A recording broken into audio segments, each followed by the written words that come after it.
हम शर्वानी से कह देते हैं कि आप दोनों के बैग पैक कर दे। विग्रह, कोई जरूरत नहीं है, एक दिन के लिए उनका वहाँ क्या काम है। एक दिन तो हम बाहर का खाना खा सकते हैं। हम मुंबई अकेले ही जा रहे हैं। फायर। ये सुनते ही शर्वानी की आंखों से आंसू बहने लगे और वो चुपचाप स्लैब के पास चली गई। सबको खाना सर्व किया गया और शर्वानी की चेयर खाली देखकर विग्रह कठोरता से बोला, उन्हें खाना नहीं खाना है क्या? कहिए समय से खाना खा ले। फायर। प्रार्थना जी तुरंत रसोई में आए और मायूस खड़ी शर्वानी के सिर पर हाथ रखकर प्यार से बोली, आइए बेटा, खाना खा लीजिए। शर्वानी, हम बाद में जीजी के साथ खा लेंगे मासा, अभी भूख नहीं है। प्रार्थना जी, कुंवर राजा ने कहलवाया है बेटा। शर्वानी, हाँ हम थोड़ी देर में खा लेंगे, आप आराम से भोजन शुरू कीजिए। प्रार्थना जी बाहर चली गई और उनके साथ शर्वानी को ना देखकर विग्रह ने अपनी मुट्ठी भींच ली और गुस्से से खाना खाने लगा। आज उसने जल्दी ही खाना खा लिया और सीधा बाहर गार्डन में चला गया। ये देखकर विवेक वैशाली की गोद से सूर्यांश को लेते हुए हैरानी से बोला, इन्हें क्या हुआ? वैशाली वीर के मुंह में निवाला देते हुए बोली, आज थोड़े उखड़े हुए दिख रहे हैं देवर सा। ये सुनकर प्रयागराज जी और प्रार्थना जी एक दूसरे की तरफ देखने लगे। कुछ देर बाद प्रयागराज जी अपने कमरे में चले गए और दादी साहब भी। विवेक सूर्यांश को लेकर वहीं वैशाली के बगल बैठ गया और प्यार से बोला, अब आप भी खा लो, वीर अपने आप खा सकता है। वैशाली, हाँ बस खाने ही जा रही हूँ, आप इन दोनों को कमरे में ले जाइए। विवेक ने हाँ कहा और अपने दोनों बेटों को लेकर अपने कमरे में चला गया। उसके जाते ही प्रार्थना जी बोली, शर्वानी, आओ बेटा अब खाना खा लो। शर्वानी रसोई से बाहर आई और अपनी जेठानी के बगल बैठकर अपने लिए और उसके लिए थाली सर्व करने लगी। उसके उतरे हुए चेहरे को देखकर वैशाली बोली, क्या हुआ है, आज आपका चेहरा भी उखड़ा हुआ है और देवर साहब भी उखड़े हुए लग रहे हैं, सब ठीक तो है ना? लड़ाई हुई है क्या दोनों के बीच में? प्रार्थना जी वहां से चली गई क्योंकि वे नहीं चाहती थी कि इन दोनों के बीच में आए, ये उन दोनों का समय था। वैशाली की बात सुनकर शर्वानी गहरी सांस लेते हुए बोली, हाँ जी, हम दोनों के बीच में लड़ाई हो गई है, लेकिन कोई बात नहीं, चलता रहता है। वैशाली प्यार से बोली, चलता तो रहता है लेकिन ज्यादा दिन तक मत चलने देना, ठीक है? जानते हैं कि हम लड़कियों के मन में इच्छा होती है कि जब भी हमारे और हमारे पति के बीच में लड़ाई हो तो हमारा पति हमें आकर मनाए, हमसे सॉरी कहें, हमें गले लगाए, पुचकारे। ये हर किसी लड़की की तमन्ना होती है और पूरी भी होती है। हमारे पति कई बार हमें मनाते हैं, लेकिन कई बार ऐसी सिचुएशन होती है जब हमें भी सामने से कोशिश करनी पड़ती है और इसमें कोई हर्ज भी नहीं है। अगर बात ज्यादा बढ़े तो आप सामने से कोशिश कर लेना। अरे आपके पति तो आपसे इतना प्यार करते हैं कि एक बार गले लगोगे तो भी वे मान जाएंगे। वैसे देवरसा के मामले में तो कोई टेंशन ही नहीं है, वे तो इतने समझदार हैं और आपसे इतना प्यार करते हैं कि वे सामने से ही आपसे बात करेंगे और सब सॉल्व कर लेंगे। तो एकदम फ्री रहो, आराम से खाना खाओ। देखो आज आपकी फेवरेट सब्जी भी बनी है। स्माइल। वैशाली की बात सुनकर शर्वानी को थोड़ा सुकून मिला और वो दोनों मिलकर खाना खाने लगी। कुछ देर बाद शर्वानी और वैशाली रसोई में थी, छोटे मोटे काम कर रही थी। तभी वीर रसोई में आया और शर्वानी का हाथ पकड़कर बोला, चाची आओ ना, हमारे साथ बैडमिंटन खेलो ना। पापा ने तो मना कर दिया है और मम्मा सूर्यांश को सुलाएगी, तो प्लीज आप चलो ना। शर्वानी, सॉरी वीर, आज हमारा मूड नहीं है, कल पक्का खेलूंगी। ये सुनते ही वीर का मुंह उतर गया और वो चुपचाप वहां से जाने लगा। ये देखकर शर्वानी का मासूम दिल पिघल गया और वो उसका हाथ पकड़कर बोली, अच्छा चलिए थोड़ी देर खेलते हैं। स्माइलिंग फेस वीर की खुशी का ठिकाना नहीं रहा और वो शर्वानी को अपने साथ सदन के बाहर लॉन में ले आया। उसने एक बेट शर्वानी के हाथ में दिया गया, दूसरा बेट लेकर उससे थोड़ी दूरी बनाकर खड़ा हो गया और कॉक उसकी तरफ फेंका। शर्वानी ने बेट से शॉट लगा दिया और इसी तरह वो दोनों खेलने लगे। उन दोनों के हंसने खेलने की आवाजें गार्डन में टहल रहे विग्रह के कानों में गूंजने लगी। वो गार्डन के द्वार पर आकर खड़ा है तो उसे शर्वानी दिखाई दी जो लॉन में उछल उछल कर बैडमिंटन खेल रही थी। विग्रह वहीं पेड़ से टिककर खड़ा हो गया और अपनी भूरी निगाहों से उसे देखने लगा। खेलते हुए जब वीर की नजर विग्रह पर पड़ी तो वो खुशी से बोला, चाचू आप भी आओ ना। Smiling face. ये सुनते ही शर्वानी ने अपनी दाई तरफ देखा तो विग्रह पेड़ से टिककर खड़ा अपनी तेज नजरों से उसे ही देख रहा था। ये देखकर शर्वानी ने अपनी नजरें हटा ली और बोली, वीर आप अपने चाचू के साथ खेल लीजिए, हम सोने जा रहे हैं। विग्रह सब सुन रहा था और उसे देखे जा रहा था। तभी वीर जिद करते हुए बोला, नहीं चाची प्लीज, इतनी जल्दी सोने क्यों जा रहे हो आप? अभी तो 9 बजे भी नहीं बजे हैं। हम चाहते हैं कि आप और चाचू एक साथ खेलो। हमने आप दोनों को एक साथ खेलते हुए नहीं देखा है। हम जज बनेंगे और आप दोनों खेलो, please please please please please. ये सुनकर शर्वानी गहरी सांस लेते हुए बोली, ठीक है। वीर खुशी से भागता हुआ विग्रह के पास आया और उसके हाथ में बेट देते हुए बोला, आओ न चाचू, आज चाची आपको हरा देंगी। Cold sweat smile. विग्रह बेट को पकड़कर तेज नजरों से सामने खड़ी शर्वानी को देखते हुए बोला, हम सही बात है, वो हमें हरा ही तो रही है। फाया ये सुनते ही शिरवानी ने अपनी मुट्ठी भींच ली और बेड जमीन पर रखते हुए बोली, वीर, हम सोने जा रहे हैं, आप ही खेलो इनके साथ, हम इनके साथ खेलने के लायक नहीं। शिरवानी वहां से जाने लगी, तभी विग्रह कठोरता से बोला, अगर यहाँ से गई तो फिर देख लेना। फाया श्रावणी के कदम वहीं पर ठहर गए।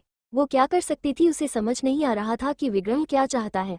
उसने वापस बेट अपने हाथ में लिया और तब तक विग्रह भी अपना बेट लेकर उससे थोड़ा दूर उसके सामने आकर खड़ा हो गया। विग्रह ने कॉक लिया और एक जोर से शॉट शिरवानी की तरफ मारा जिसे वो झेल नहीं पाई और कॉक जमीन पर गिर गया। ये देखकर वीर बोला, अरे चाची, आपको जितना है ये क्या, अभी तो आप इतना अच्छा खेल रही थी और चाचू के आते ही आपने शॉट क्यों जाने दिया? अरे चाचू के सामने जोरदार शॉट मारो ना। विग्रह अपनी भूरी तेज नजरों से उसे देखे जा रहा था जो नीचे जमीन पर पड़ी कॉक को देख रही थी। उसने कॉक उठाया और अपने बेट से इस बार बहुत जोर का शॉट विग्रह की तरफ मारा, लेकिन विग्रह ठहरा धुरंधर, उसने तुरंत शॉट मार दिया और कॉक तेजी से शिरवानी की तरफ आया। इस बार भी शिरवानी चूक गई। वीर का चेहरा उतर गया, लेकिन वो शिरवानी का साहस बढ़ाने लगा और इस बार शिरवानी को गुस्सा आ गया। उसने कॉक उठाए और इतनी जोर से विग्रह की तरफ शॉट मारा, लेकिन विग्रह ने इस बार भी तीव्रता से कॉक को वापस उसकी तरफ कर दिया। लेकिन इस बार शिरवानी ने भी शॉट लगा दिया और अब उनके बीच गेम बराबरी का चल रहा था। वो दोनों बराबरी से शॉट मारे जा रहे थे और कॉक बिल्कुल भी नीचे नहीं गिर रही थी। वीर उछल कूद करके तालियां बजा रहा था, कभी चाची तो कभी चाचू बोल रहा था। गेम बहुत ही मस्त चल रहा था। शिरवानी और विग्रह अपनी पूरी मेहनत कर रहे थे और शॉट पर शॉट एक दूसरे की तरफ मार रहे थे। इस बार विग्रह ने एक जोरदार शॉट मारा जो शिरवानी की ऊंचाई से दुगुना ऊपर से चला गया। ये देखकर वीर हैरानी से बोला, हे भगवान, इतना ऊंचा शॉट! चाची की हाइट तो बहुत छोटी है, चाची तो पहुंच ही नहीं पाए। Fearful face. शिरवानी ने सामने खड़े अपने पति विग्रह की तरफ देखा जिसके चेहरे पर कोई भाव नहीं था। वो एकदम गंभीर दिख रहा था, लेकिन उसकी आंखें अभी भी लाल थी। ये देखकर शिरवानी ने गहरी सांस ली और बोली, वीर, हम सच में बहुत थक गए हैं, क्या हम सोने जा सकते हैं? और हाँ, हम आपके चाचू से हार गए हैं, ठीक है, उन्हें विनर घोषित कर दीजिए। इतना कहकर शिरवानी तुरंत वहां से चली गई। विग्रह उसे जाते हुए देखता रहा और कुछ देर वीर के साथ खेलने के बाद वो ऊपर अपने कमरे में आया तो उसने देखा शिरवानी बैग पैक कर रही थी। ये देखकर एक पल के लिए तो वो घबरा गया कि कहीं गुस्से में आकर मायके तो आ जा रही है। विग्रह उसके पास आकर खड़ा हुआ और देखा तो शिरवानी उसका बैग पैक कर रही थी। ये देखकर विग्रह अपनी बेचैन और परेशान नजरों में अपनी छोटी सी राजा को देखने लगा। शिरवानी ड्रेसिंग टेबल के पास आई और एक परफ्यूम का बॉटल लेकर उसे पाउच में पैक करके बोली, इसमें आपका brush, toothpaste, razor, toothpick, hair gel, face wash, shampoo और परफ्यूम डाल दिए हैं। हालांकि मुंबई वाले घर में सब कुछ है, लेकिन फिर भी डाल दिए हैं। शिरवानी उस पाउच में बैग में पैक करने लगी, तभी विग्रह बेचैनी से बोला, खुद को भी इस पाउच में पैक कर लो, वैसे भी छोटी सी हो, इसमें आराम से फिट हो जाओगी। फाया। विग्रह ने कहा तो था, लेकिन शिरवानी ने सुना नहीं और बैग को अच्छे से पैक करके उसे सोफे पर रख दिया और बाथरूम में चली गई। कुछ देर बाद जब वो फ्रेश होकर वापस आई तो उसने देखा विग्रह इधर उधर टहल रहा था। शिरवानी चुपचाप बेड पर जाकर बैठ गई और बॉडी क्रीम लगाने लगी। तभी विग्रह भी बेड पर आकर उसके बगल में बैठ गया। दोनों चुपचाप बैठे हुए थे। कमरे में एकदम शांति छाई हुई थी, जिसे तोड़ते हुए विग्रह अपनी भारी आवाज में बोला, कल आपके ऊपर इतनी जोर से चीखे उसके लिए सॉरी। कल हम मुंबई जा रहे हैं, परसों तक लौटा आएंगे, तब तक अपना ध्यान रखना। गुड नाइट, फाया। इतना कहकर विग्रह लेट गया और शिरवानी की तरफ पीठ कर ली। ये देखकर शिरवानी ने गहरी सांस ली और वो भी लेट गई। हालांकि उसे बहुत रोना आ रहा था, वो गले तक भर चुकी थी, बस देरी थी तो उसके आंसुओं के बाहर आने की। उसके साथ पहली बार ही हो रहा था कि विग्रह उससे इतना ज्यादा नाराज हो गया है कि बात ही नहीं कर रहा है, वरना हर बार तो वो उसे बच्चों की तरह मना लेता है, उसे अपनी बच्ची समझकर गोद में बिठाकर लाड दुलार देता है, पुचकारता है, उसे एकदम खुश कर देता है। लेकिन अब जाकर उसे अपने राजसर में असली पति दिख रहा था। अब समझ में आ रहा था कि पति नाम का जीव किस प्रकार का होता है, पति नाम का प्राणी कितना खतरनाक होता है। ये अब जाकर शिरवानी को पता चल रहा था, वरना इतने समय तक तो उसे ऐसा ही लग रहा था कि वो पति नहीं अपने अभिभावक के साथ में है, जो उसकी गलती होने पर भी उसे प्यार से समझा देता है। लेकिन इस बार उसका सामना असली पति से हुआ है। अब लग रहा है कि दोनों असलियत में पति पत्नी है, क्योंकि बराबरी की टक्कर हो रही है। उसने विग्रह की तरफ देखा और बोली, मुंबई में अपना ध्यान रखना। विग्रह बिना उसकी तरफ देखे बोला, हम। शिरवानी ने उसके सामने पीठ कर ली और सोने चली गई। अगले दिन सुबह 8 बजे ही विग्रह नहा धोकर तैयार हो गया और इस समय आईने के सामने खड़ा होकर अपने बाल सेट कर रहा था। तभी शिरवानी नहाकर बाथरूम से बाहर निकल आई और गीले बालों का जुड़ा बनाने लगी। विग्रह ने आईने में से जब उसे देखा तो बस देखता ही रह गया। इस समय शिरवानी ने केवल मैरून कलर का ब्लाउज और मैरून कलर का पेटीकोट पहना हुआ था। साड़ी तो बेड पर रखी थी। उसका गोरा बदन और उसकी गोरी पतली कमर और चिकना पेट जिस पर छोटी सी नाभि देखकर तो सुबह सुबह विग्रह के अरमान 7वें आसमान पर पहुंच गए। वो अपनी भूरी जुनूनी और तपिश भरी निगाहों से शिरवानी को देखे जा रहा था। उसने कोम्ब को टेबल पर रखा और अपने रेशमी बालों को पीछे करते हुए शिरवानी की तरफ मुड़ा। अगले दिन सुबह 8 बजे ही विग्रह नहा धोकर तैयार हो गया और इस समय आईने के सामने खड़ा होकर अपने बाल सेट कर रहा था। तभी शिरवानी नहाकर बाथरूम से बाहर निकल आई और गीले बालों का जुड़ा बनाने लगी। विग्रह ने आईने में से जब उसे देखा तो बस देखता ही रह गया। इस समय शिरवानी ने केवल मैरून कलर का ब्लाउज और मैरून कलर का पेटीकोट पहना हुआ था। साड़ी तो बेड पर रखी थी। उसका गोरा बदन और उसकी गोरी पतली कमर और चिकना पेट जिस पर छोटी सी नाभि देखकर तो सुबह सुबह विग्रह के अरमान 7वें आसमान पर पहुंच गए। वो अपनी भूरी जुनूनी और तपिश भरी निगाहों से शिरवानी को देखे जा रहा था। उसने कोम्ब को टेबल पर रखा और अपने रेशमी बालों को पीछे करते हुए शिरवानी की तरफ मुड़ा। मन कर रहा था बाहों में भर ले अपनी जीभ की जड़ी को, एक टाइट हक कर ले ताकि 1.5 दिन उसके बिना आराम से बिता सके। मन तो कह रहा था कि जाओ विग्रह कसकर पकड़ लो अपनी राजा को, लेकिन दिमाग अभी रोक रहा था और दिल दिमाग की इसी असमंजस में विग्रह ने गहरी सांस ली और अपनी भारी आवाज में बोला, आप क्यों उठी? शिरवानी ने बेड पर से अपनी साड़ी ली और जल्दी से उसे अपने बदन पर लपेटते हुए बोली, आप मुंबई जा रहे हो तो कॉफी और नाश्ता बनाना है। विग्रह, उसके लिए घर में नौकर है। शिरवानी, लेकिन हम ही बनाएंगे और आपकी पीनी पड़ेगी। विग्रह के होठों पर बेहद खूबसूरत मुस्कान आ गई जिसे उसने तुरंत छुपा लिया और वापस आईने की तरफ देखने लगा। शिरवानी ने जल्दी जल्दी साड़ी पहनी और विग्रह के पास आकर ड्रेसिंग टेबल पर रखी सिंदूर की डिब्बी उठाई और उसे विग्रह की तरफ बढ़ाते हुए बोली, हमारी मांग भर दीजिए। शिरवानी की बात विग्रह का दिल छू गई। उसने डिब्बी में से सिंदूर लिया और सीधा शिरवानी की मांग भर दी। शिरवानी ने असीम सुख से अपनी आंखें बंद कर दी और सिंदूर का कुछ हिस्सा उसकी छोटी सी नाक पर गिर गया जिसे विग्रह अपने अंगूठे से साफ करने ही वाला था, लेकिन रुक गया और बोला, हम हो गया। फायर। शिरवानी ने अपनी आंखें खोली और स्वयं को आईने में देखते हुए बोली, हम ठीक हैं। अब हम आपके लिए कॉफी और पोहे बना देते हैं, आप आ जाना। इतना कहकर वो जाने लगी। तभी विग्रह अपने शर्ट की कॉलर ठीक करते हुए बोला, पोहे मत बनाओ। शिरवानी, क्यों? विग्रह, आज क्या है भूल गई आप? फायर। शिरवानी सोचते हुए बोली, अरे हाँ, आज तो सोमवार है, हमारा भी व्रत है। ऐसा करती हूँ, साबूदाना की खिचड़ी बना देती हूँ। इतना कहकर वो जल्दी से नीचे की ओर भागी। ये देखकर विग्रह तेजी से रूम से बाहर आया तो देखा वो लड़की लॉबी में भागे जा रही थी। ये देखकर विग्रह जोर से बोला, आराम से चलो यार, गिर जाओगी। फायर। शिरवानी ने अपनी गति धीमी कर दी और नीचे चली गई।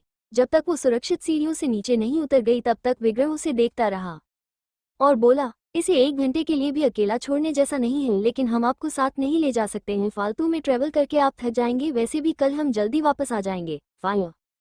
विग्रह वापस कमरे में आ गया। उसने अपने बैग में शिरवानी की एक साड़ी रख ली जो उसे सबसे ज्यादा पसंद है।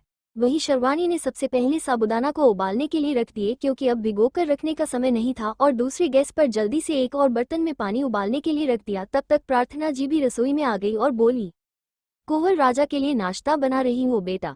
शिरवानी, हाँ माँ सा, हम कल भूल ही गए थे कि आज सोमवार है, वरना रात को ही साबूदाना भिगो के रख देते या फिर सुबह 5 बजे आपसे कह देते हैं, हमारे और उनके दोनों के व्रत है, साबूदाना ही खाना पड़ेगा ना। प्रार्थना जी, कोई बात नहीं, आपने उबालने के लिए रख दिया ना तो ये 5 मिनट में तैयार हो जाएंगे। तब तक हम ऐसा करते हैं, जो अंदर साबूदाना के पापड़ पड़े उन्हें भी तल लेते हैं।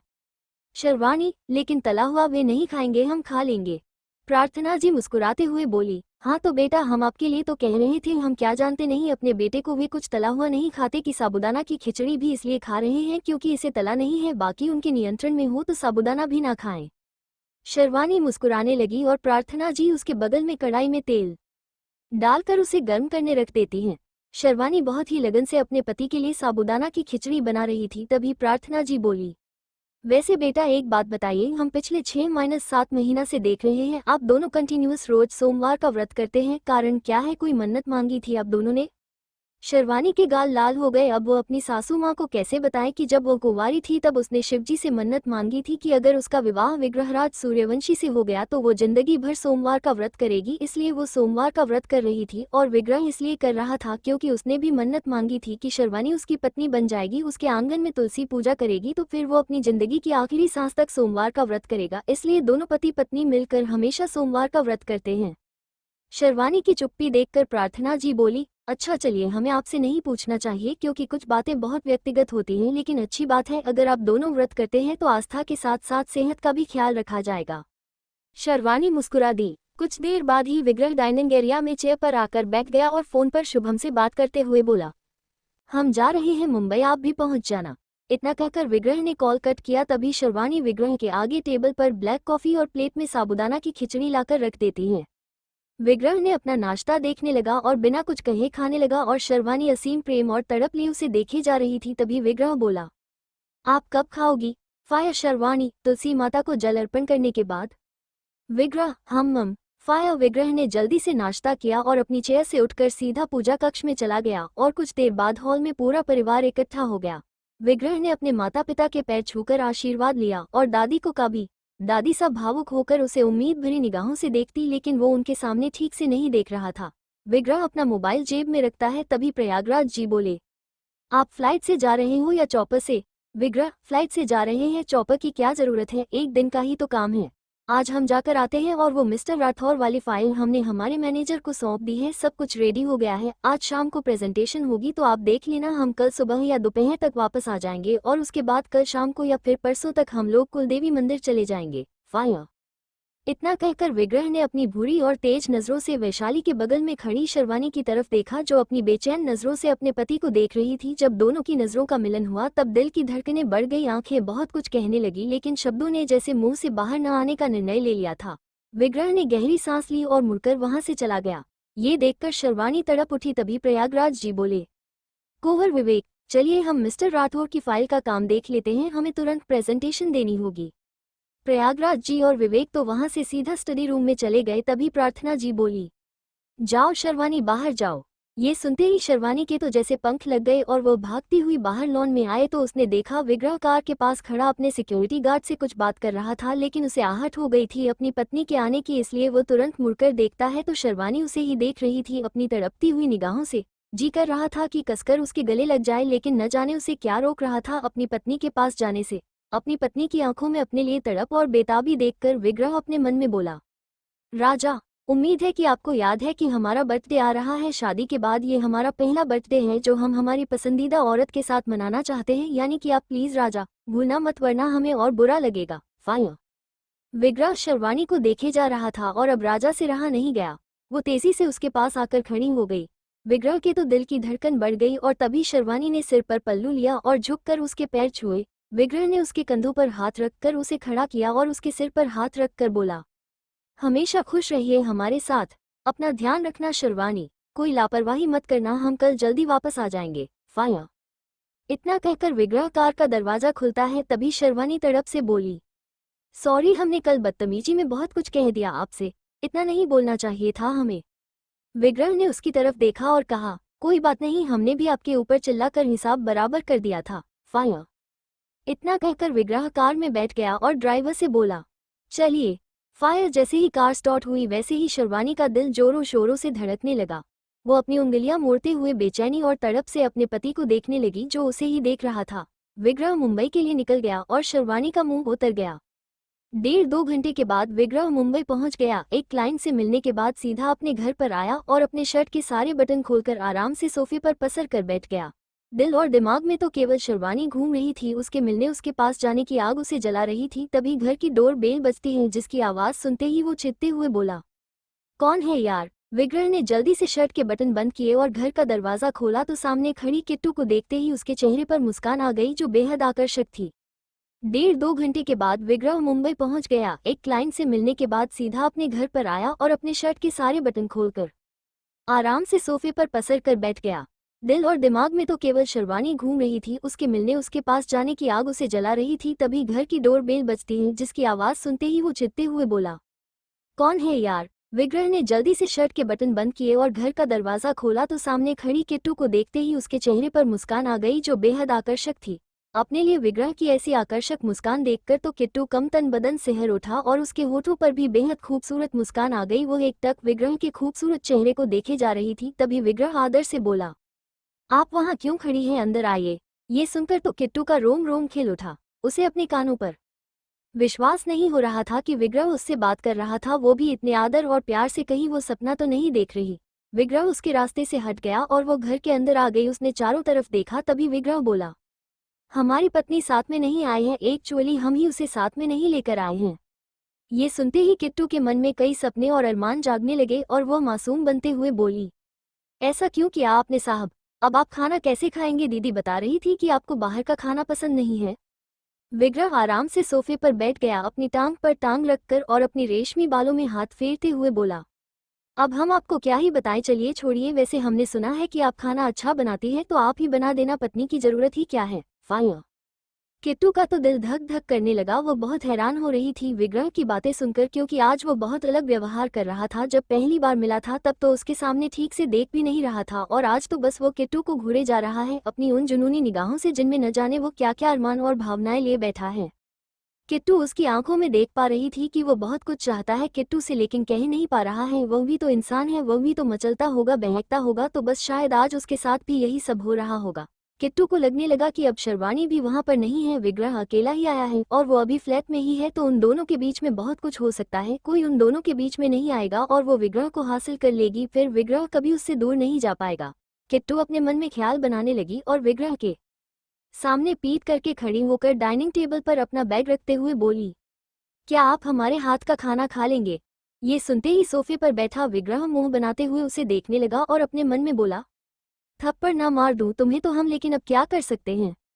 विग्रह बेहद आकर्षक तरीके से बोला, आपके हाथ से तो हम कुछ भी खाने को तैयार हैं। हम समझ नहीं पा रहे हैं कि हम आपसे कैसे कहें, लेकिन न जाने क्यों हमें आपसे कनेक्शन, एक जुड़ाव महसूस होता है, इसलिए हम आपको अपने मन की बात बताना चाहते हैं, लेकिन कहने की हिम्मत नहीं कर पा रहे हैं। किट्टू का दिल धक धक करने लगा, उसने अपने दिल पर हाथ रखा और आंखें बंद करके बोली, आप हिम्मत करिए, हम आपके साथ हैं, हम आपकी हर बात को समझेंगे और आपका साथ देंगे, जो भी आपके मन में है आज आप हमसे कह दीजिए।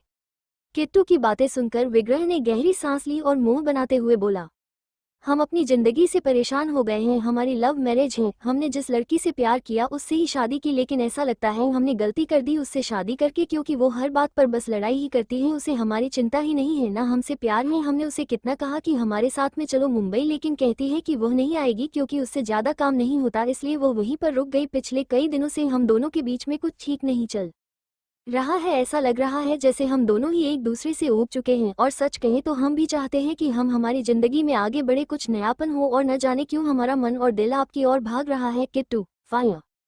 इतना कहकर विग्रह ने अपार तकलीफ से अपने मन में कहा, हे महादेव, हमें माफ करना, हमें इन सब शब्दों का उपयोग करना पड़ रहा है, माफ करना हमें, लेकिन ये जरूरी है, जबकि तो वास्तविकता यही है कि हम हमारे जीवन अपनी पत्नी शर्वानी के प्रति वफादार हैं, सिर्फ उससे प्यार करते हैं। फाया।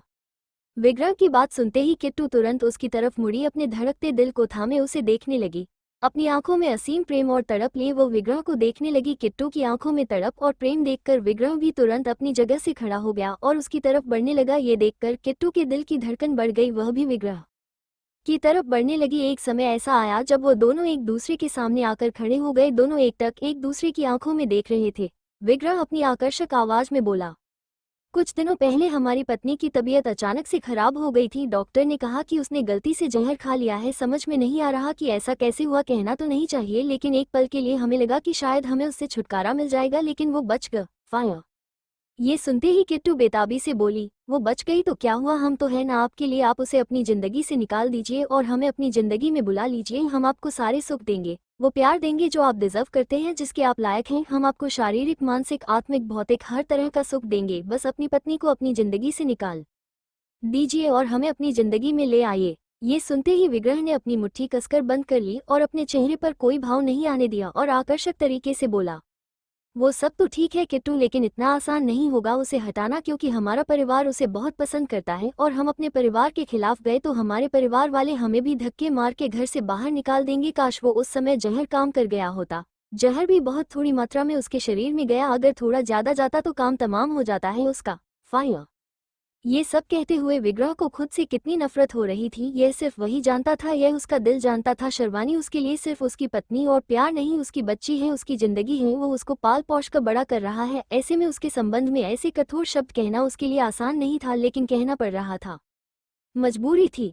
विग्रह की बातें सुनकर किट्टू भी परेशान हो गई, अब उसे रहा नहीं गया, क्योंकि वो भावनाओं में बह गई थी और बोली, अगर आप गुस्सा ना करें तो हम आपसे एक बात कहें।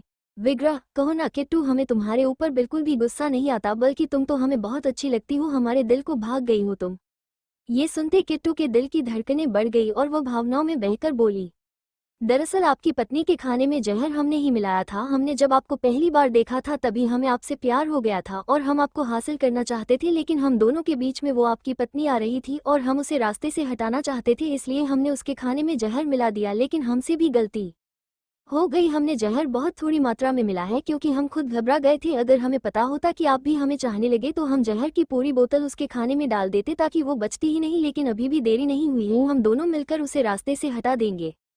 किट्टू के इतना कहते ही विग्रह गहरी सांस ली और उससे दूरी बनाकर बोला, आ जाए और लेकर जाए इस घटिया लड़की को। इसने अपने क्राइम को खुद स्वीकार किया है। इतने फटके मारना इसे कि इसको इसकी नानी दादी और पूरा खानदान याद आ जाए। फायर। विग्रह का ऐसा बदलता व्यवहार देखकर किट्टू तो हैरान रह गई और उसके पास आकर जैसे उसका हाथ पकड़ने लगी तभी एक लेडी पुलिस ऑफिसर वहां पर आई और उसने किट्टू को कसकर पकड़ लिया। ये देखकर किट्टू के तो होश उड़ गए। अब उसे समझ में आया कि उसे फंसाया गया है। शुभम भी वहां पर आया और विग्रह के बगल में आकर खड़ा हो गया। किट्टू नफरत से विग्रह को देखते हुए बोली, ये क्यों किया आपने? धोखा दिया हमें, अपनी मीठी मीठी आकर्षक बातों में फंसाकर हमारे मुंह से सच निकलवा लिया, वो भी उस घटिया लड़की के लिए। किट्टू ने इतना ही कहा था तभी विग्रह जोर से चिल्लाते हुए बोला, अरे आप देख क्या रही, एक जोरदार गाल पर थप्पड़ मारो इसके वरना हम मार देंगे। हमारा भरोसा नहीं है, ऐसे मामले में हम देखते नहीं कि सामने लड़का है या लड़की। विग्रह की खतरनाक आवाज सुनकर किट्टू झेप गई और लेडी पुलिस ऑफिसर ने तुरंत उसके गाल पर थप्पड़ मार दिया और वो जमीन पर गिर गई। जमीन पर बैठी किट्टू अपने गाल पर हाथ रखकर बोली, ये सही नहीं किया आपने हमारे साथ, हम आपको छोड़ेंगे नहीं और हमारा भाई वो आपको और आपकी पत्नी को बर्बाद कर देगा। बहुत गलत किया आपने हमारे साथ, अब आप देखिए हम आपके साथ क्या क्या करेंगे। किट्टू के इतना कहते ही विग्रह अपनी गुस्सैल और नफरत भरी निगाहों से उसे देखते हुए बोला, तुम्हें क्या लगता है तुम जैसी घटिया लड़की कुछ भी घटिया काम करेगी और हम देखते रहेंगे? अरे प्यार करते हैं हम, अपनी पत्नी से पूजा करते हैं, उनकी पूरी तरह से समर्पित हैं, उनके प्रति दुनिया की सबसे खूबसूरत लड़की भी सामने लाकर खड़ी कर दो, उसे भी बहन बना लेंगे। हमारी पत्नी हमारे लिए सिर्फ हमारी पत्नी ही नहीं, हमारी बच्ची है, हम अभिभावक हैं उसके और हमारे जीव की जड़ी के साथ इतनी घटिया हरकत की तुमने उस मासूम और निर्दोष के खाने में जहर मिला दिया। हमें तो उसी दिन सब कुछ पता चल गया था, लेकिन सबूत चाहिए था क्योंकि ये देश कानून के भरोसे चलता है। अगर कानून न होता ना तो कसम है हमें हमारे जन्म देने वालों की तुम्हारी ऐसी हालत करते हम फिर देखते ही नहीं कि सामने लड़की है या लड़का। धन्यवाद दो संविधान को और इस कानून व्यवस्था को जो तुम बच गई, सिर्फ जेल जाना पड़ेगा वो भी जिंदगी भर के लिए, क्योंकि तुमने एक इंसान को जान से मारने की कोशिश की है। हम अपनी जिंदगी में और कुछ करें ना करें लेकिन इतना जरूर करेंगे कि तुम्हें कभी जेल से बाहर नहीं आने देंगे, जिंदगी भर सड़ना जेल में और याद करोगी हमें और हमारी पत्नी को। फायर। इतना कहकर विग्रह ने पुलिस ऑफिसर की तरफ देखा और कहा, ले जाए इसे यहाँ से एंड मेक श्योर कि ये कभी जेल से बाहर नहीं आनी चाहिए और शाम तक इसके वो गुंडे भाई भी अरेस्ट हो जाने चाहिए जिनकी इन्फॉर्मेशन हमने आपको दी थी। फायर। विग्रह के मुंह से यह सुनकर तो किट्टू दंग रह गई। यह आदमी कितना खतरनाक है, इसने किट्टू के भाइयों के बारे में भी पता लगा लिया। हे भगवान, यह इंसान सबको जेल में डालेगा। अब किट्टू अब रोने धोने का, मासूम बनने का, तमाशा करने का नाटक करने लगे, लेकिन कोई मतलब नहीं था क्योंकि विग्रह उसके ऊपर ध्यान ही नहीं दे रहा था। लेडी ऑफिसर उसे खींचकर बड़ी बेरहमी से 4-5 थप्पड़ लगाते हुए वहां से ले गई। उसके जाते ही विग्रह ने गहरी सांस ली और सोफे पर धड़ाम से बैठ गया। ये देखकर शुभम भी उसके पास बैठ गए और बोला, अरे वाह राजे, क्या जोरदार एक्टिंग की है, आज तो आपने मान गए आपको, लेकिन अगर शर्वानी ये सब देखती तो आपका गला पकड़ लेती। ग्रिन। ये सुनते ही विग्रह के चेहरे पर बेहद खूबसूरत मुस्कान आ गई और वो बोला, सिर्फ गला पकड़ लेती? अरे हमारी टांगे तोड़ देती। वो बर्दाश्त नहीं कर सकती कि हम नाटक में भी किसी लड़की से इस तरह से बात करें, इसीलिए तो उसे साथ में लेकर नहीं आए। उसका कोई भरोसा नहीं, वो किट्टू का खून कर देती और हमारे हाथ पैर तोड़कर इकट्ठा कर देती हमें। मैडम आजकल तेज लाल मिर्ची बनकर घूम रही है, हमसे भी नहीं डरती है अब। फायर। इतना कहकर विग्रह और शुभम हंसने लगे। अचानक से विग्रह रुक गया और उसके चेहरे को देखकर शुभम बोला, क्या हुआ राजे, आप ठीक तो है ना? विग्रह, ठीक नहीं है हम राठौर, ये सब जो हुआ ना हमें बिल्कुल पसंद नहीं आया, हमें नहीं अच्छा लगता है इस तरह गैर लड़कियों से बात करना, लेकिन मजबूरी में करना पड़ा। ऐसा लग रहा जैसे हमने कोई पाप किया है, हमने हमारी राजा को धोखा दिया है। अब इस पाप से छुटकारा पाने के लिए हमें पुण्य करना पड़ेगा। सबसे पहले हम मंदिर में जाकर शुद्धिकरण करवाएंगे, शुद्ध गंगाजल से स्वयं को साफ करेंगे, उसके बाद ही आगे बढ़ेंगे। फायर। शुभम उसके कंधे पर हाथ रखकर बोला, इट्स ओके राजे, आप बहुत ज्यादा सोच रहे हैं, वैसे भी ये बात शर्वानी को बताने की जरूरत ही नहीं है। विग्रह ने अपने चेहरे को मसलते हुए बेचैनी और तड़प से कहा, राठौड़ यार लड़ लिए, हम उससे चिल्लाए हैं उस पर, वो भी इतनी जोर से। एक अजीब सी दूरी आ गई है, साथ रह रहे हैं, बात कर रहे हैं लेकिन पास नहीं आ रहे। यार हमसे गलती हो गई। फायर। शुभम चिंतित होकर बोला, कैसी गलती? विग्रह परेशान होकर बोला, जब शुरू से हम उसे सब कुछ समझाते आए हैं तो अब अचानक से क्यों उसके ऊपर चढ़ गए? अरे यार, उसे नहीं समझ आता तो नहीं आता, इसमें उस पर चिल्लाने की जरूरत नहीं थी यार, वो कैसे डर गई थी हमें अभी भी याद है। छी यार छी, हमें खुद से ही नफरत हो रही है। करते क्या वो प्रीति हमारे दिमाग में घूम रही थी। फायर। शुभम गहरी सांस लेते हुए बोला, राजे, तान्या भी ऐसी ही है, लेकिन हाँ, पति पत्नी के रिश्ते की बात करें तो वो थोड़ी समझदार है, लेकिन राजा अलग है, वो शुरू से मासूम रही है यार। याद कीजिए कैसे आपको देखते ही भाग जाती थी, लेकिन अब धीरे धीरे सब बदल रहा है। और रही बात प्रीति की, तो राजे, अपनी शादीशुदा जिंदगी को खुशहाल रखना चाहते हो तो प्रीति का चैप्टर को क्लोज कर देना, वरना बात हाथ से निकल जाएगी और शिवानी को नहीं संभाल पाओगे आप, और उसके वो पापा बिना कोई देरी किए ले जाएंगे अपनी बेटी को वापस। ये सुनते ही विग्रह तुरंत बोला, नहीं नहीं नहीं यार, ऐसा कभी नहीं होगा, हम राजा के बिना एक पल नहीं रह सकते, प्रीति वाली बात कभी उनके सामने नहीं आने देंगे। फायर। शुभम, हाँ यही सही रहेगा। अच्छा, अब घर कब जाओगे? विग्रह, कल सुबह जल्दी जाऊंगा यार, उसके बिना कोई अच्छा नहीं लग रहा, और हमारा बर्थडे भी आ रहा है तो इस बार उससे कई उम्मीदें लगाकर बैठे हैं। फायर।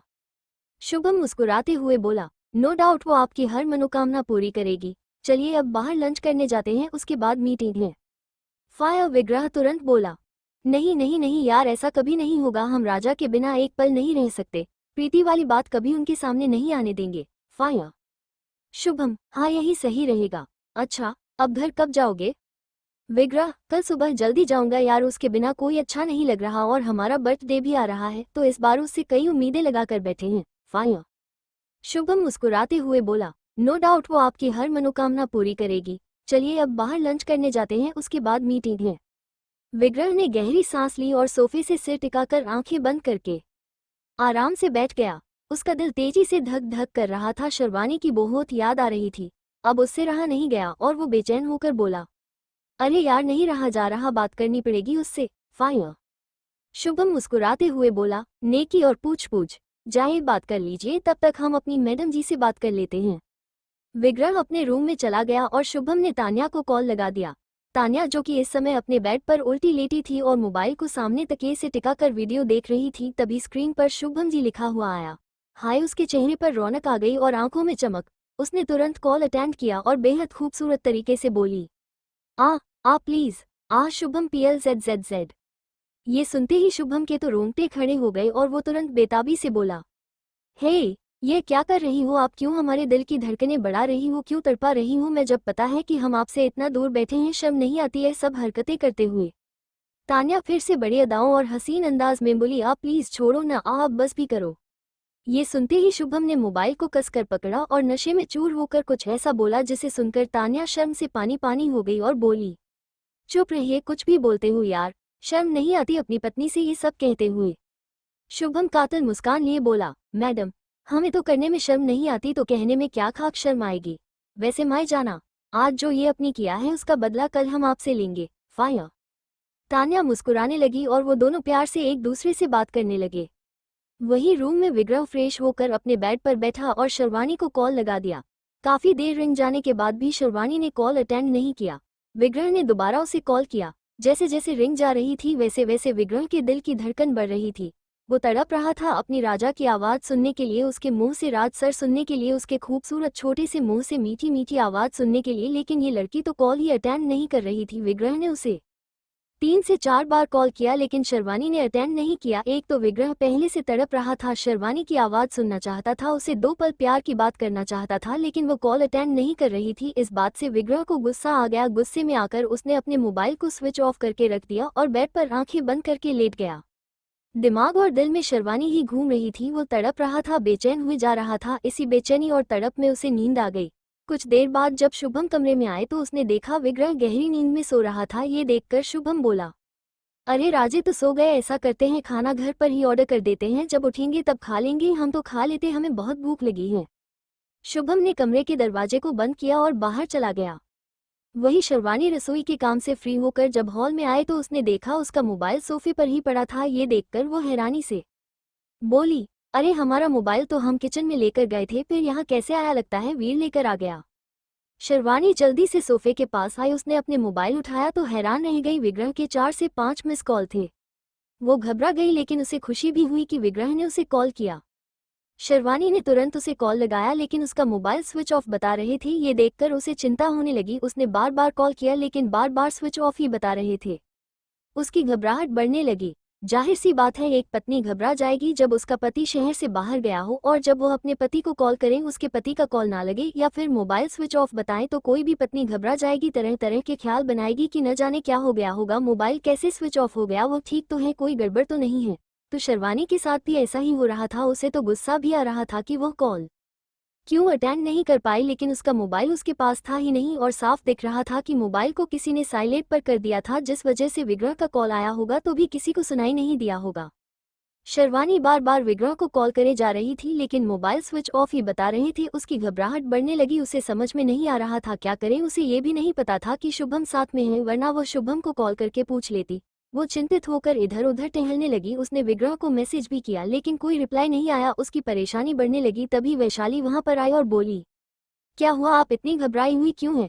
शर्वानी चिंतित होकर बोली, जी अभी कुछ देर पहले आपके देवर सा के बहुत सारे कॉल आए और मोबाइल साइलेंट पर था, हमें पता ही नहीं चला और अब हम उन्हें कॉल बैक कर रहे हैं तो उनका मोबाइल स्विच ऑफ बता रहे हैं। हमें बहुत चिंता हो रही, कहीं कोई गड़बड़ तो नहीं है ना, वे ठीक तो होंगे ना, उनकी तबीयत तो ठीक होगी ना?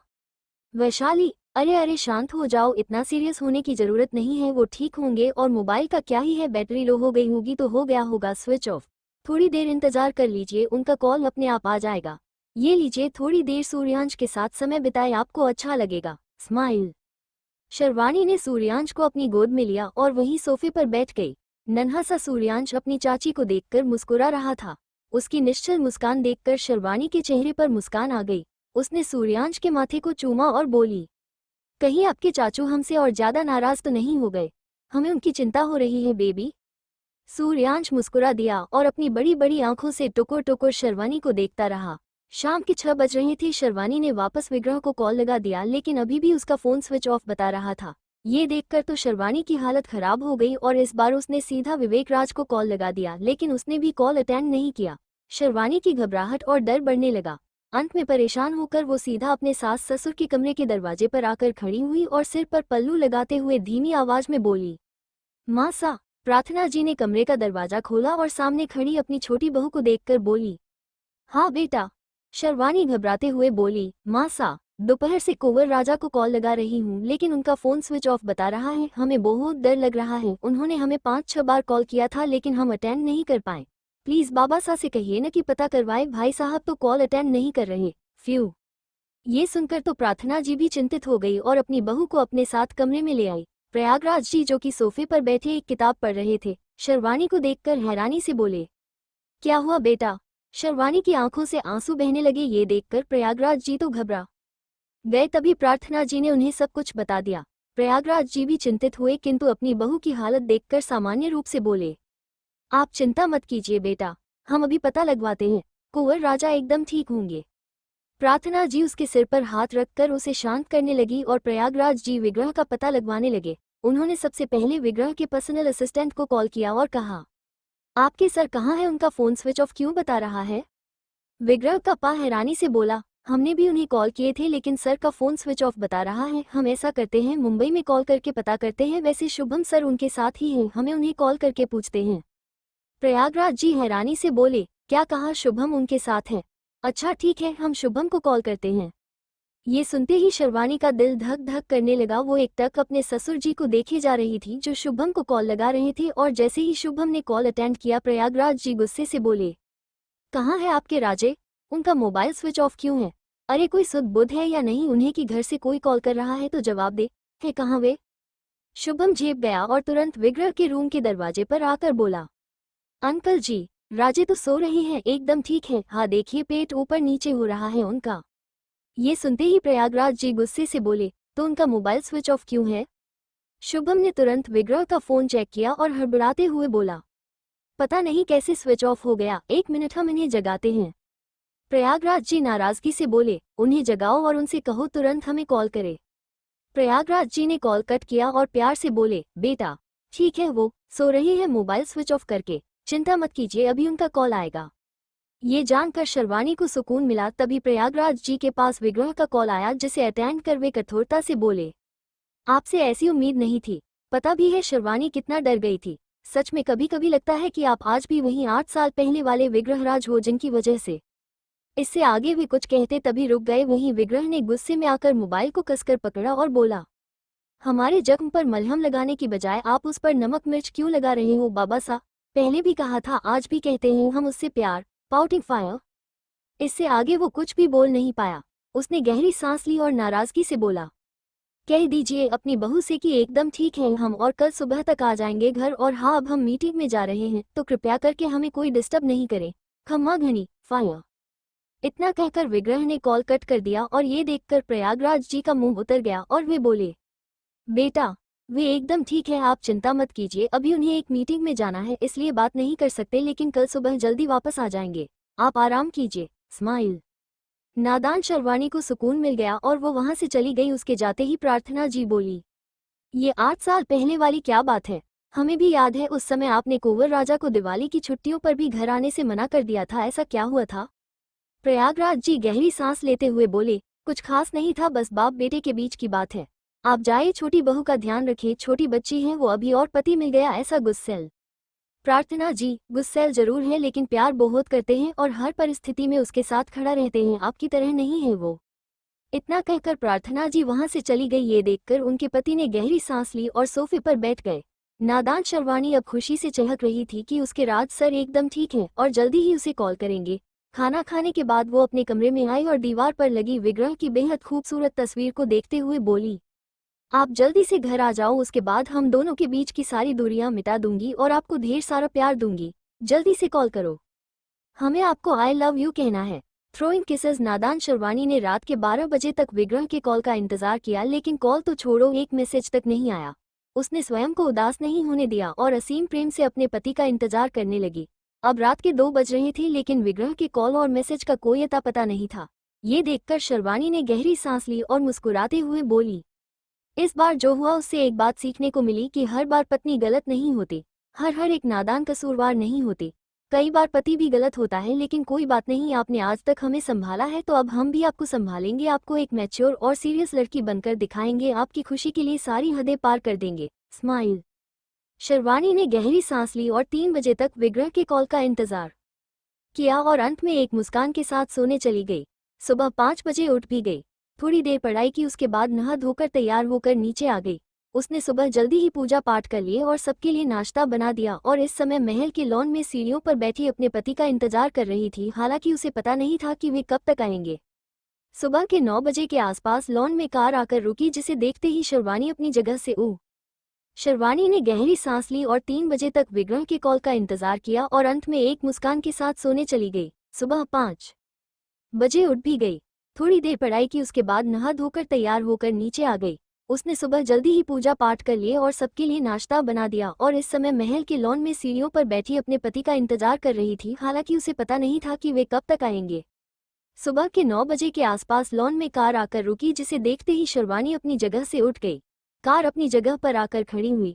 गार्ड आगे आया, उसने कार का दरवाजा खोला और उसमें से विग्रह राज सूर्यवंशी बाहर निकल गए। अपने पति को अपनी आंखों के सामने सही सलामत देखकर शर्वाणी भावुक हो गई और तुरंत उसके पास आकर उसके पैर छूकर आशीर्वाद लेते हुए बोली, आप आ गए। विग्रह ने उसके कंधे पकड़कर उसे खड़ा किया और अपनी भूरी निगाहों से काफी देर उसे गौर से देखने लगा। शर्वाणी आंखों में असीम प्रेम और तड़प लिए अपने राज सर को देखे जा रही थी और विग्रह बस उसके चेहरे को देखे जा रहा था और अचानक उसके सिर पर हाथ रखकर बोला, देर से सोई हो न? फायर। शर्वाणी हड़बड़ाते हुए बोली, नहीं विग्रह, हमारे कॉल और मैसेज का इंतजार कर रही थी न? फायर। शर्वाणी का दिल धक धक करने लगा और वो घबराते हुए बोली, नहीं तो हम तो जल्दी सो गए थे।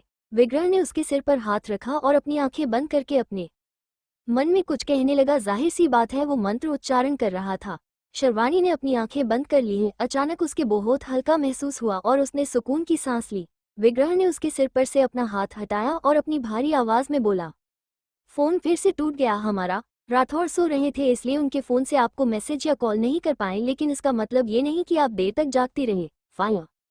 शर्वाणी अपनी मीठी और सौम्य आवाज में बोली, कोई बात नहीं, आप जैसे इंसान के लिए तो हम पूरी रात ना भी सोए तो भी कोई अफसोस नहीं। Smiling face. विग्रह एकटक उसकी आंखों में देखने लगा। तभी शर्वाणी ने अपनी नजरें हटाकर कहा, आइए हम आपके लिए कॉफी बना देते हैं। इतना कहकर शर्वानी तुरंत महल के अंदर चली गई। विग्रह उसे देखता रहा और फिर वो भी घर के अंदर आया। उसके आते ही प्रयागराज जी और प्रार्थना जी ने चैन की सांस ली। कुछ देर बाद वे सब हॉल में सोफे पर बैठे हुए थे, आपस में बातचीत कर रहे थे, लेकिन विग्रह बार बार रसोई की तरफ देख रहा था। आज उसे शर्वानी में कुछ अजीब सा लगा। वो समझने के लिए उसकी आंखों में देखना चाह रहा था, लेकिन उस लड़की ने अपनी नजरें ही हटा ली थी। विग्रह यही सब सोचे जा रहा था, तभी एक गार्ड उसके लिए पार्सल लेकर आया और बोला, कुंवर राजा, आपके नाम पर पार्सल आया है। विग्रह ने उसके हाथ से पार्सल लिया और उसे खोलने लगा, तभी विवेक बोला, क्या मंगवाया है? विग्रह बॉक्स खोलते हुए बोला, नया मोबाइल लिया है, कल रात को हमारा फोन टूट गया था। फायर। ये सुनकर प्रयागराज जी गहरी सांस लेते हुए अपनी चाय पीने लगे और विवेक हंसते हुए बोला, इस महीने में दूसरी बार ऐसा हुआ जब आपका फोन टूटा है। Cold sweat smile. विग्रह ने 2 बॉक्स बाहर निकाले और बोला, क्या ही कर सकते हैं, अच्छा हम आते सिम डालनी है। फायर। इतना कहकर विग्रह दोनों बॉक्स लेकर ऊपर की ओर जाने लगा, तभी रास्ते में उसे एक नौकर दिखा जो फ्लावर पॉट सेट कर रहा था। विग्रह धीमी आवाज में बोला, शर्वानी को कहना हमने बुलाया है कमरे में। फायर। इतना कहकर विग्रह जल्दी से ऊपर चला गया और नौकर ने रसोई में आकर कहा, छोटी बिन्नी सा, कुंवर राजा ने आपको कमरे में बुलाया है। ये सुनते ही शर्वानी के होठों पर बेहद खूबसूरत मुस्कान आ गई और वो तुरंत वहां से चली गई। जब अपने कमरे के दरवाजे पर आकर खड़ी हुई और दरवाजा नॉक करते हुए बोली, हम आए। उसके इतना कहते ही रूम का दरवाजा खुला और विग्रह शर्वानी एक दूसरे के सामने आ गए। अपनी पत्नी को देखते ही विग्रह का तन बदन खिल उठा। वो एकटक उसके चेहरे को देखने लगा, बार बार उसमें खोने लगा। वहीं शर्वानी एक प्यारी सी मुस्कान लिए उसे देखते हुए बोली, जी कहिए। विग्रह, हमारे साथ साथ आपके लिए भी नया फोन लाए हैं, एक बार देख लीजिए। फायर। शर्वानी अंदर आए और विग्रह उसके हाथ में नया मोबाइल देते हुए बोला, ये देखिए, अब हम दोनों का मोबाइल एक जैसा हो गया है। फायर। शर्वानी ने उसके हाथ से मोबाइल लिया और उसे देखते हुए बोली, वैसे ज़रूरत तो नहीं थी क्योंकि शादी के समय आपने हमें फ़ोन गिफ्ट किया था, लेकिन आप लाए हो तो रख लेती हूँ, इसका कलर बहुत अच्छा है। Smiling face. शर्वानी बहुत ही मीठी और सौम्य आवाज में बोल रही थी, लेकिन विग्रह को वो अपनापन महसूस हो ही नहीं रहा था जो हमेशा होता था। उसे बहुत अजीब सा लग रहा था, ऐसा लग रहा था कि उसके सामने उसकी राजा नहीं कोई और ही है। विग्रह गौर से उसके चेहरे को देखने लगा। उसके चेहरे पर कोई भाव नहीं था, बस वो मुस्कुराते हुए अपने मोबाइल फोन को देख रही थी। विग्रह को एक अजीब सी बेचैनी होने लगी और वो कुछ कहने लगा, तभी नीचे से प्रयागराज जी की आवाज आई। वो विग्रह को बुला रहे थे। ये सुनते ही विग्रह का दिमाग खराब हो गया। उसने अपनी मुट्ठी को कसकर बंद कर दिया और बोला, कोई चैन से ना आपसे बात करने देता है, ना आपके साथ अकेले रहने देता है। दिमाग खराब हो रहा है हमारा, समझ नहीं आ रहा क्या करें। फायर। विग्रह की हालत देखकर शर्वानी बोली, हम आपसे कुछ कहना चाहते हैं। विग्रह अपना चेहरा मसलते हुए बोला, हाँ कहिए, क्या कहना चाहती हैं आप। फायर। शर्वानी, हम आपके साथ मुंबई जाना चाहते हैं, सिर्फ हम दोनों वहां रहना चाहते हैं और कोई नहीं। ये सुनते ही विग्रह के दिल की धड़कनें बढ़ गई। उसे विश्वास नहीं हो रहा था जो शर्वानी ने कहा था, इसलिए वो फिर से बोला, क्या कहा आपने? आप सच में तैयार हैं हमारे साथ जाने के लिए? क्योंकि कुछ दिन पहले तो आप कह रही थी कि आप इन सब लोगों को छोड़कर नहीं जाना चाहते, आपको वहां अकेले अच्छा नहीं लगता। फायर। शर्वानी, उस समय इतनी अकल नहीं थी ना कि सबसे ज्यादा जरूरी पति होता है, और जब पति आपके जैसा हो तो फिर किसी और की जरूरत ही क्या है। हमें लगता है कि हमें एक दूसरे को समय देने की बहुत ज्यादा जरूरत है और वो समय हमें यहाँ पर नहीं मिल रहा है, इसलिए हम आपके साथ मुंबई जाना चाहते हैं। फायर। विग्रह की दिल की बात कह दी थी शर्वानी ने, जिस वजह से उसका सारा गुस्सा और नाराजगी एक पल में गायब हो गई और वो उसे गले लगाना चाहता था, लेकिन रुका और बोला, आप रुकिए, वापस आकर बात करते हैं आपसे इस बारे में। पहले पता कर ले बाबा सा क्या कह रहे हैं। फायर। शर्वानी ने हाँ में अपनी गर्दन हिलाई और विग्रह वहां से चला गया। जब वो नीचे आया तब प्रयागराज जी बोले, कुंवर राजा, अगर आपका काम हो गया हो तो हम सोच रहे हैं कि दोपहर तक हम सब लोग कुलदेवी मंदिर के लिए निकल जाते हैं। 2 दिन तक कोई मीटिंग नहीं है तो सोच रहे हैं समय का सदुपयोग करते हुए अभी निकल जाते हैं। कल शाम तक वापस आ जाएंगे या परसों तक? विग्रह कुछ सोचते हुए बोला, हाँ ठीक है, वैसे हमें भी आज कोई काम नहीं है, अभी वैसे भी 10 ही बजे हैं, सुबह के तब तक बचा हुआ काम निपटा लेते हैं और दोपहर तक निकलते हैं। फायर। सब लोग सहमत हो गए, लेकिन इन्हीं चक्करों में विग्रह और शर्वानी को समय नहीं मिला एक दूसरे से बात करने का, क्योंकि उसके बाद शर्वानी को वैशाली ने अपने कमरे में बुला लिया था। विग्रह अकेले ही अपना और उसका दोनों का बैग पैक करा था। हालांकि 2-2 जोड़ी कपड़े ही लेने थे, लेकिन लड़कियों के तो सामान भी बहुत सारे होते हैं तो एक बैग तो हो ही गया था। शर्वानी की 2 साड़ी, 2 ब्लाउज, 2 पेटीकोट और 5-6 जोड़ी इनरवियर बैग में पैक करते हुए विग्रह बोला, इनरवियर तो एक्स्ट्रा ही ले लेते हैं, जरूरत पड़ सकती है, और राजा के पीरियड में तो अभी समय है, लेकिन फिर भी इमरजेंसी के लिए एक पैकेट ले ही लेते हैं, दवाई भी डालते हैं, और उनके मेकअप का सामान तो अब वो ही जानती, हमें समझ नहीं आता, बस इतना बहुत है। फायर। विग्रह ने दोनों का सामान एक ही बैग में पैक किया। कुछ देर बाद जब शर्वानी कमरे में आए तो विग्रह को तैयार होकर नीचे जाना पड़ा। दोनों को एक दूसरे के लिए समय नहीं मिल पा रहा था। कुछ देर बाद ही सदन के लॉन में एक बड़ी ट्रैवलर बस आकर खड़ी हो गई। पूरा परिवार एक साथ एंजॉय करते हुए जाना चाहता था, इसलिए इस ट्रैवलर बस को हायर किया गया। विग्रह ने व्हाइट हाफ स्लीव शर्ट और ब्लैक जीन्स पहनी हुई थी, काला चश्मा और हवा में लहराते उसके रेशमी बाल जो बार बार उसके चश्मे पर आ रहे थे। अब राज सर की तारीफ क्या ही करें जब हम सब जानते हैं कि वे बेहद खूबसूरत मर्द हैं। विवेक ने ब्लैक शर्ट और ब्लू जीन्स पहनी हुई थी, आंखों पर बड़ा चश्मा और गोद में सूर्यांश को लिए वो ड्राइवर से बात करते हुए बोला, आराम से चलाना, कोई जल्दबाजी नहीं है। बस में बच्चे भी होंगे तो रास्ते में जंप आए तो ध्यान रखना, ओके। ड्राइवर उसकी हर बात सुने जा रहा था। वहीं विग्रह गार्ड्स के थ्रू बस में सबके बैग से रखवा रहा था। कुछ देर बाद सब लोग बाहर आ गए और एक एक करके बस में चढ़ने लगे। जब दादी को बस में चढ़ने लगी तभी विग्रह ने उनका हाथ पकड़ लिया। ये देखकर तो दादी सा की आंखें भर आई और वे कुछ कहने लगी। तभी विग्रह उन्हें अपने साथ बस के पास ले आया और सहारा देकर उन्हें बस के अंदर ले गया। उसने दादी सा को बस में सबसे आगे की सीट पर बिठाया और तुरंत बस से उतर गया। दादी सा को उम्मीद मिल गई थी कि उनका पोता उन्हें वापस मिल जाएगा पहले की तरह, हालांकि अभी उन्हें काफी मेहनत करनी पड़ेगी। विरह बस के पास खड़ा था और एक टक महल के अंदर देख रहा था कि कब उसकी राजा आएगी। शर्वानी तो नहीं, लेकिन वैशाली अपना हैंडबैग लेकर जरूर बाहर आ गई और बस में बैठ गई। कुछ ही देर में प्रार्थना जी बाहर आने लगी और उनके पीछे पीछे नजरें झुकाएं, सिर पर पल्लू लिए सजी धजी शर्वानी आने लगी। शर्वानी का रूप देखकर तो विग्रह मंत्रमुग्ध हो गया और अपना चश्मा हटाकर जुनून से उसे ऊपर से नीचे तक देखने लगा। प्रार्थना जी और शर्वानी जब उसके पास आई तभी विग्रह वापस अपना चश्मा पहनते हुए बोला, इन्हें इतना सजाने गई थी आप मासा? अरे कुलदेवी मंदिर दूर है, सफर में ऐसी हैवी साड़ी और गहने पहनेंगी तो परेशान हो जाएगी। फायर। इतना कहकर विग्रह उसकी झुकी हुई पलकों और होठों पर लगी लिपस्टिक को देखने लगा। तभी प्रार्थना जी बोली, अरे कुंवर राजा, ये नई नवेली दुल्हन है, अभी अभी ब्याह हुआ है, आप दोनों का कोई 5 साल नहीं हो गए, और वैसे भी हम कुलदेवी मंदिर जा रहे हैं तो नई नई दुल्हन को सज धज कर ही जाना होगा, और साड़ी का कपड़ा आरामदायक है, चिंता करने की जरूरत नहीं है, और कुछ दूर जाकर गहने उतार देंगे, ठीक है। इतना कहकर वे बस में चढ़ते हुए बोली, शर्वानी आओ हमारे पास बैठना, हम आपको भजन सिखाएंगे जो आपको वहाँ गाना होगा।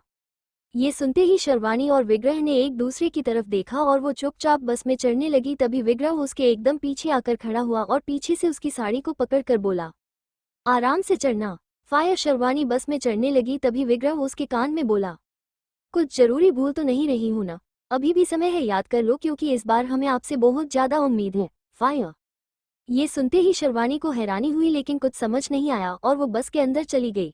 उसकी तरफ से कोई भी रिएक्शन नहीं आने पर विग्रह बेचैनी से बोला, राजा प्लीज हमारा बर्थडे भूलना मत, वरना इस बार हमारा गुस्सा न जाने कैसे शांत होगा। फायर। इतना कहकर विग्रह भी बस में आ गया और बस स्टार्ट हो गई, लेके गणपति बप्पा का नाम। विग्रह इस समय बस के ड्राइवर के पास खड़ा था और उसे कुछ समझा रहा था, और दूर सीट पर अपनी सासू माँ के पास बैठी शर्वानी बार बार रह रहकर अपनी खूबसूरत आंखों से उसे देखे जा रही थी। कुछ देर बाद विग्रह उन सब की तरफ बढ़ने लगा। अपने पति को आता हुआ देख शर्वानी का रोम रोम खिल उठा और वो अपनी उंगलियां मोड़ते हुए उसे देखने लगी। विग्रह ने चश्मे लगा रखे थे, जिस वजह से पता नहीं चल रहा था कि वो किसे देख रहा है, लेकिन वास्तविकता ये थी कि विग्रह अपनी जुनूनी और शिद्दत भरी निगाहों से शर्वानी को देखते हुए आगे बढ़ता जा रहा था और जानबूझकर सबसे दूर पीछे जाकर बैठ गया। वीर उसके पास जाकर बैठ गया।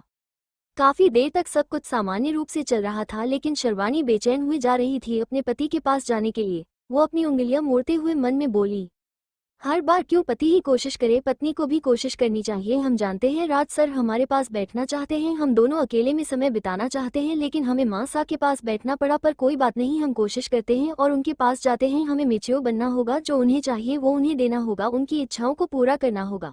बहुत करते हैं वो हमारे लिए, इतना प्यार पापा से 19 साल तक नहीं मिला जितना राज सर ने हमें मात्र इन 7 महीनों में दिया है।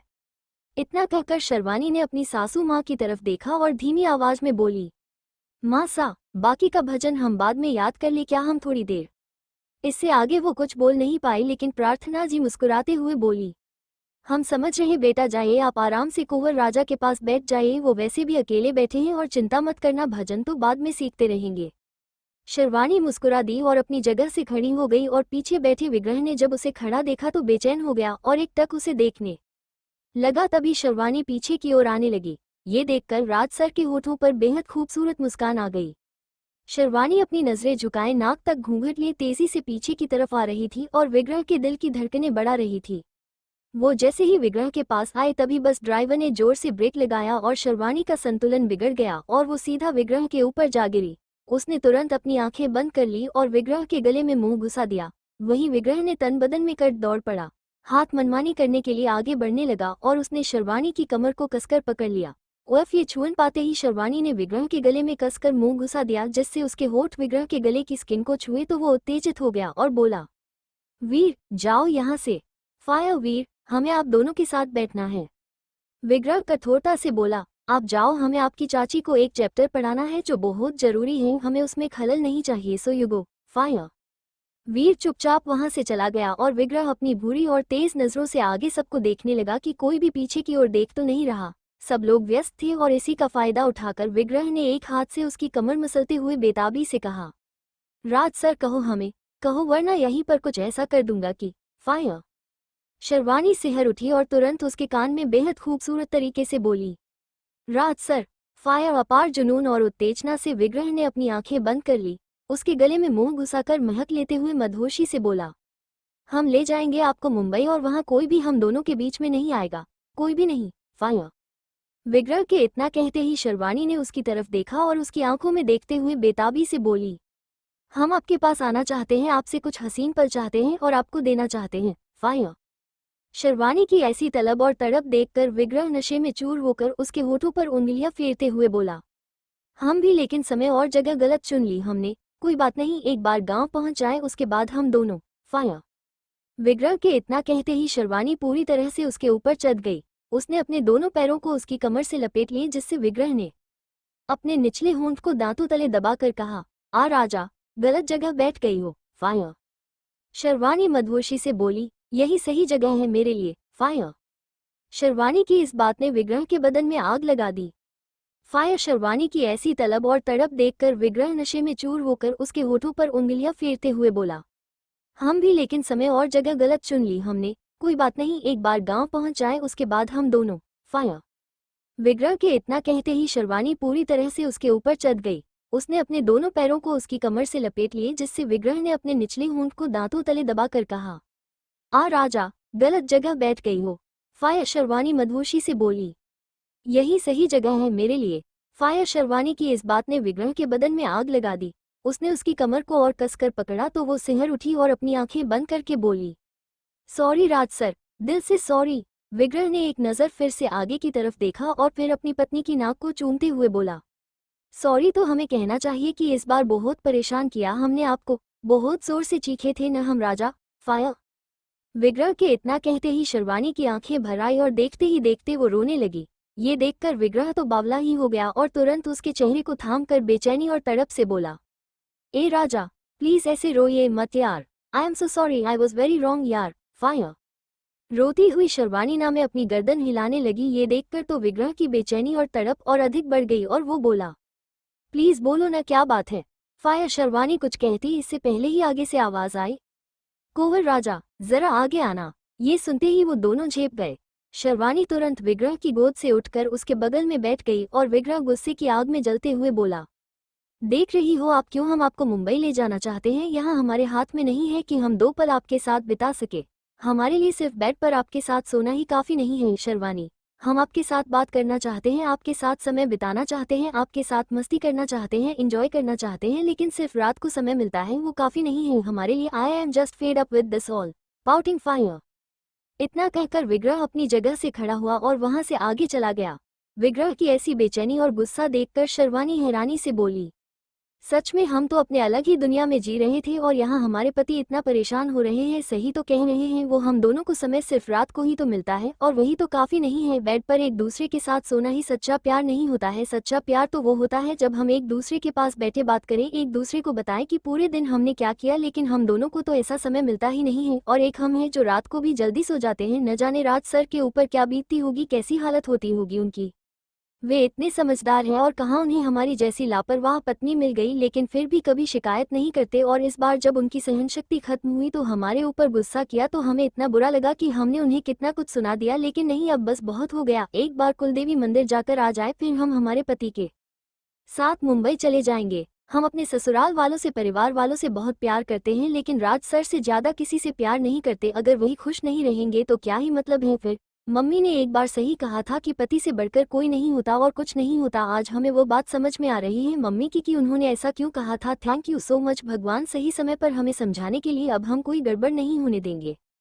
काफी देर तक शर्वानी पीछे की सीट पर बैठी हुई अपने पति का इंतजार करती रही और विग्रह आगे अपने पापा और भाई के पास था। उनसे कुछ जरूरी बात कर रहा था। उसके चेहरे से साफ दिख रहा था कि उसका मूड खराब था। उसने हमेशा से परिवार के लिए, बिजनेस के लिए बहुत कुछ किया, लेकिन अब उसकी जिंदगी में उसकी पत्नी है, उसकी अपनी एक प्राइवेट लाइफ है, वो उसे भी जीना चाहता है। हालांकि किसी की कोई गलती नहीं है, लेकिन कोई यह नहीं सोचता कि कुछ समय के लिए भी नए जोड़े को एक दूसरे के साथ अकेले छोड़ देना चाहिए।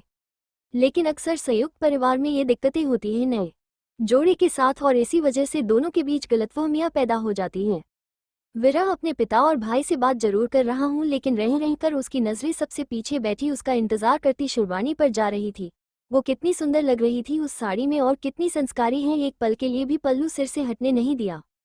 विग्रह बार बार खो रहा था उसकी सुंदरता में, लेकिन उसके पास नहीं जा पा रहा था।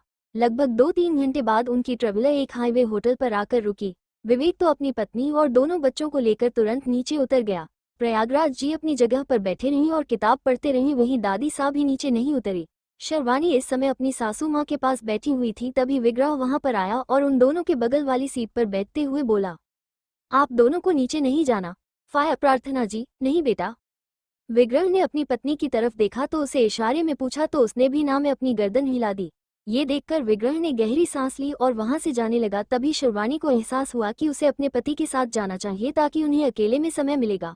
विग्रह ट्रेवलर से नीचे होने चुका था और आगे बढ़ने लगा। तभी शिरवानी भागती हुई उसके पास आकर तुरंत उसका हाथ पकड़ लेती है। ये देखकर तो राज सर का दिल धड़क उठता है और आंखों में अपार प्रेम आने लगा। शिरवानी बेहद खूबसूरत मुस्कान लिए उन्हें देखते हुए बोली, वॉशरूम जाना है। स्माइलिंग फेस विग्रह उसका हाथ कसकर पकड़कर बोला, अभी ले चलते हैं राजा को। फायर शर्वानी की मुस्कान गहरी हो गई, जिसे देखकर विग्रह का तन बदन सिहर उठा और वो उसे लेकर होटल के वॉशरूम की तरफ बढ़ गया। शर्वानी उसे अपने साथ अंदर भी ले जाने लगी। तभी विग्रह इधर उधर देखते हुए बोला, हम नहीं आ सकते, ये लेडीज वॉशरूम है राजा। शर्वानी, लेकिन हम दोनों के बीच क्या पर्दा और मर्यादा। विग्रह उसके गाल पर हाथ रखकर प्यार से बोला, ऐसी बात नहीं है बेटा, अंदर कोई महिला हुई तो चलिए आप जाइए, हम यहाँ आपका इंतजार कर रहे हैं। फायर शर्वानी मुस्कुराती हुई अंदर चली गई। उसके जाते ही विग्रह गहरी सांस लेते हुए बोला, बस अब कुछ भी खराब न हो हम दोनों के बीच में। हमें कोई पार्टी नहीं चाहिए, बस आप हमें प्यार से गले लगाकर इतना भी कह देंगी कि हैप्पी बर्थडे राज सर, तो हमारे लिए वही असीम सुख होगा। बस आपको हमारा बर्थडे याद हो। फायर कुछ देर बाद शर्वानी बाथरूम से बाहर आई और विग्रह अपना रुमाल उसकी तरफ बढ़ाते हुए बोला, आइए आपको कुछ खिला पिला देते हैं। फायर शर्वानी रुमाल से हाथ पोंछते हुए बोली, हमें कुछ नहीं खाना, आइए न हम दोनों वहां बैठकर बात करते हैं। देखिए उस पेड़ के नीचे कैसे खाट लगी हुई है, मजा आएगा। विग्रह मुस्कुरा दिया और उसका हाथ पकड़कर वहां से चल दिया। दोनों खाट के ऊपर जाकर बैठे ही थे कि उन्हें बुलावा आ गया कि अब चलने का समय हो गया है। एक बार फिर विग्रह का दिमाग घूम गया। उसने अपनी मुट्ठी भींच ली और आंखें बंद करके स्वयं को शांत करने लगा। तभी शर्वानी ने उसके गाल को चूम लिया। उफ, ये छून पाते ही विग्रह का अंग अंग खिल उठा। उसने तुरंत अपनी आंखें खोली तो देखा शर्वानी शर्मीली मुस्कान लिए उसे देखते हुए बस की तरफ बढ़ रही थी। ये देखकर विग्रह के होठों पर कातिल मुस्कान आ गई और वो उसका दीवाना उसके पीछे पीछे चल दिया। जब वो बस में चढ़ा तो देखा शर्वानी सूर्यांश को गोद में लेकर सबसे पीछे की सीट पर बैठी हुई थी। विग्रह तुरंत उसके पास आकर बैठ गया। शर्वानी बेहद आकर्षक मुस्कान लिए बोली, सूर्यांश में थोड़ी थोड़ी आपकी शक्ल आती है। विग्रह नन्हे सूर्यांश के गाल पर हाथ रखकर बोला, थोड़ी क्या पूरी हमारी शक्ल है इसकी, क्योंकि ये अपने पापा पर गया है और इसके पापा और हमारी शक्ल लगभग एक जैसी है। फायर शर्वानी सूर्यांश को गौर से देखते हुए बोली, हाँ ये बात तो सही है कि आप और विवेक भाई सा एक जैसे दिखते हैं, बस अंतर है तो आपके बालों का। आपके थोड़े लंबे बाल हैं और उनके छोटे हैं। विग्रह उसके बेहद करीब आकर उसके कान में बोला, हमें भी बाप बनने की इच्छा हो रही है, क्योंकि बाप बनने का जो प्रोसेस है वो बहुत खूबसूरत है। फायर ये सुनते ही शर्वानी शर्म से पानी पानी हो गई। हालांकि अभी भी विग्रह ने उसे एकदम गहन ज्ञान नहीं दिया था कि फिक्स किस प्रकार प्रेग्नेंट हुआ जाता है। वो सिर्फ इतना जानती है कि शारीरिक संबंध बनाने से और प्रोटेक्शन का यूज नहीं करने से प्रेगनेंसी होती है। उसने अपनी आंखों में कई अरमान और तरंगे धारण किए। विग्रह की आंखों में देखते हुए कहा, बताइए न किस प्रकार प्रेग्नेंट हुआ जाता है, हम होना चाहते हैं। फायर। विग्रह बेहद खूबसूरत तरीके से बोला, बता दिया तो मैडम आप हमसे दूर रहने लगेंगी, मुंह छुपा लेंगी और शर्म से पानी पानी हो जाएंगी। फायर। शर्वानी, दूर तो हम आपसे रह नहीं सकते और शर्म तो रोज ही आती है, तो बताओ ना। विग्रह के होठों पर कातिल मुस्कान आ गई और उसने उसके और पास आकर उसके कान में बहुत कुछ एक एक शब्द सुनकर शर्वानी के बदन पर रोंगटे खड़े हो रहे थे। दिल की धड़कनें बढ़ रही थी, अंग अंग मचल रहा था अपने पति के साथ प्रेम सफर करने के लिए। आंखें बंद करके वो एक एक शब्द को गौर से सुनकर अपने मन में उतार रही थी और विग्रह अपनी बात पूरी करके बोला, समझ आया, ये सब भी करना होगा, तब जाकर हम दोनों का अंश आपके पेट में आएगा। फायर। शर्म से लाल होकर शर्वानी ने विग्रह के सीने में मुंह घुसा दिया और बोली, अभी 4-5 साल तक हम दोनों केवल एक दूसरे पर ध्यान देंगे, बेबी बाद में। गाइस मिलते नेक्स्ट एपिसोड में, जब तक के लिए चैनल को सब्सक्राइब, लाइक और कमेंट कर देना। Thank you for listening.